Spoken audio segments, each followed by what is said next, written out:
and feel it's actually hotter inside that ball.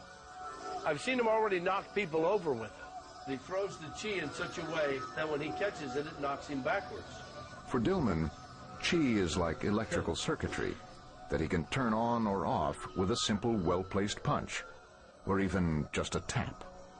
We enter or give off chi. Just gonna barely just happen. I use ones to give off chi, put it into ones that accept chi. We, in essence, turn their light switches down. It kicks out their circuit breaker panel in the back. Pressure points can be dangerous. I've flatlined several people. To have it, you know you have it. Dillman teaches these techniques in seminars all over the world, drawing attendees who are especially interested in finding out if his unusual karate techniques are real. I mean, so many people have studied it and swear by it. I just had to see it for myself, though. In the beginning, you're kind of like, well, I don't know if this is for real. It's almost like a UFO setting. It's like, well, I got to see it to believe it. You know, I hear these people do it, but until I see it, you know, it's one thing to hear, it's one thing to see.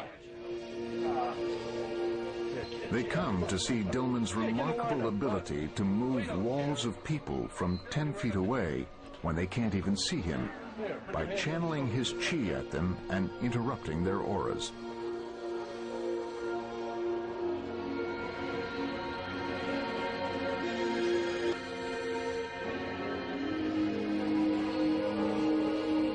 I lock with their aura, and I move the line.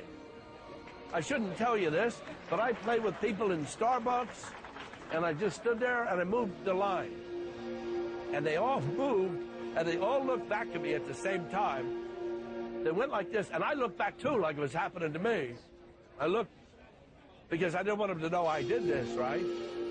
But what really draws the audience's attention is Dillman's no-touch knockout, a karate move that could theoretically revolutionize combat as we know it, except that it can take years to learn. Essentially, he claims to be able to knock anyone out without touching any part of their body by just throwing a giant chi whammy at them. Sometimes it drains me. I can get that way within a second or two if I throw the chi out too fast. After seeing so many demonstrations, so many different techniques, so many different moves, you can't help but start believing. They're opening up another door in your mind. It's just unbelievable. I know I have chi energy. You can see it with the half moons. My chi is up now because of the filming. I have half moons in my fingertips now. That means the chi is just coming out. But is the mysterious energy called chi really what's giving Dillman and his followers such extraordinary powers? Or is it, as skeptics suggest, simply a form of hypnotic suggestion? Later, we'll put this to the test, pitting karate master against scientist in an Is It Real showdown.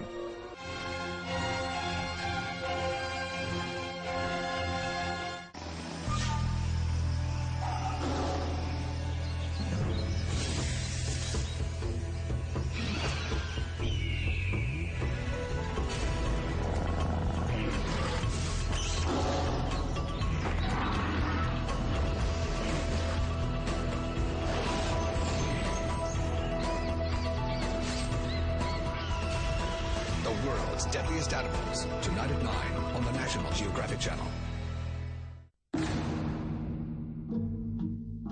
Welcome to Bali, the biggest beach games arena in the world. The place for Asia's finest athletes to be the best of the best. The place for you to witness the making of beach games history. The first Asian beach games, Bali 2008. Let the games begin.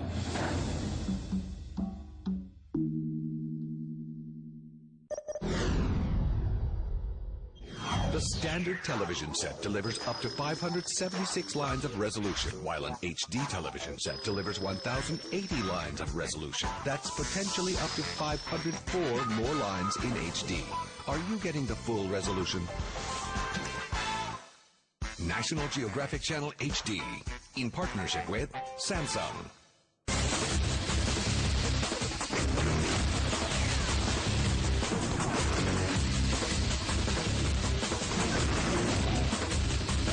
Yeah, of course, the top stories. It's going to be a noisy, intriguing, and exciting betting in Sports Center. That's the show. It's Sports Center. We've got more good news right here on Sports Center. When the FBI or any other alphabet agency can't solve the crime, and cause of death, it's time for NCIS to get on the case. Go! Is this a crime scene, Agent Nozzle? Drop the weapon. There's a bomb set to go off. I think he's dead, boss. Follow Agent Gibbs and his team as they piece the clues together. We'll do our best. We lost her. In the brand new season of NCIS, Thursday night at 10, exclusively on Fox Crime. This October on the National Geographic Channel. Dig up the clues, dissect the evidence. We reveal the truth behind the most mysterious stories ever. It was terrifying. The brand new series, History's Secrets. Housekeeping. Join photographer Jeff Hutchins and filmmaker Peter Hutchins as they rediscover a place they once called home. An original, personal, and stunningly beautiful portrait of a country in its moment of change. Somewhere in China, a brand new series. From aircraft carriers to the greatest constructions in the world, how far can we go? And how big can we build? Explore the evolutionary engineering leaps that enable different types of structures to explode. Big, bigger, biggest. Definitely me. Be the first to look into the production of one of the world's most popular dream cars. And exclusive access to how they create and modify a supermodel. Nobody'd ever done this before. The premiere of Inside Supercar. This October on the National Geographic Channel.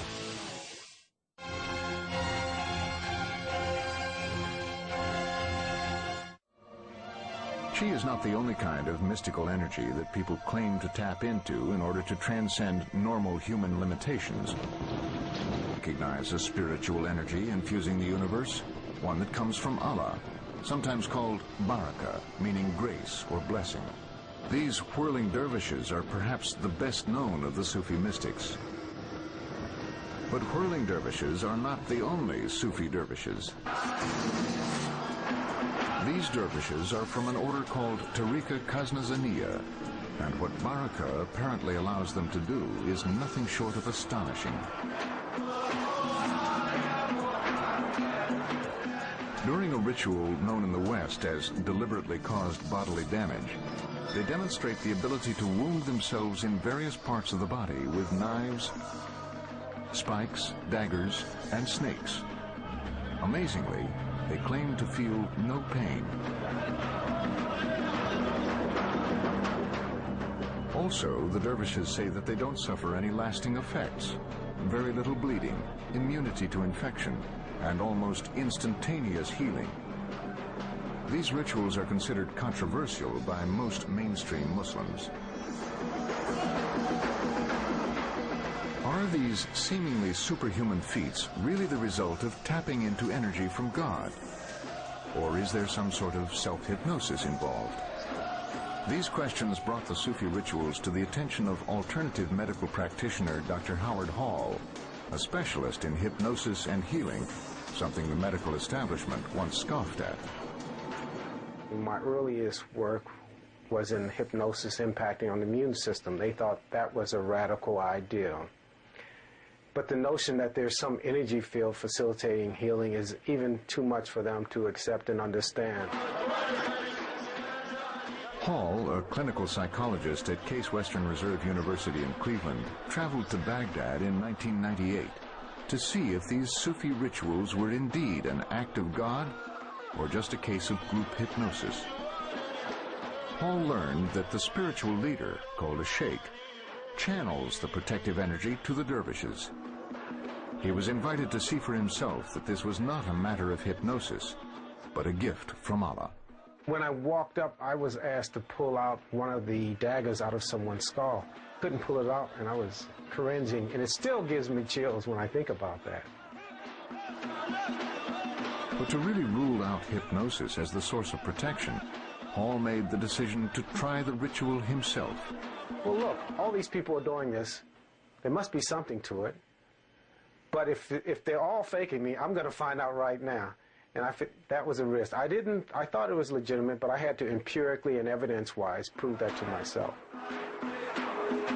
A translator came up to me, said, "Dr. Hall, are you ready?" I swallowed. Yes. And they said, "First seek permission from the sheikh to have you protected. You may have protection." He nodded.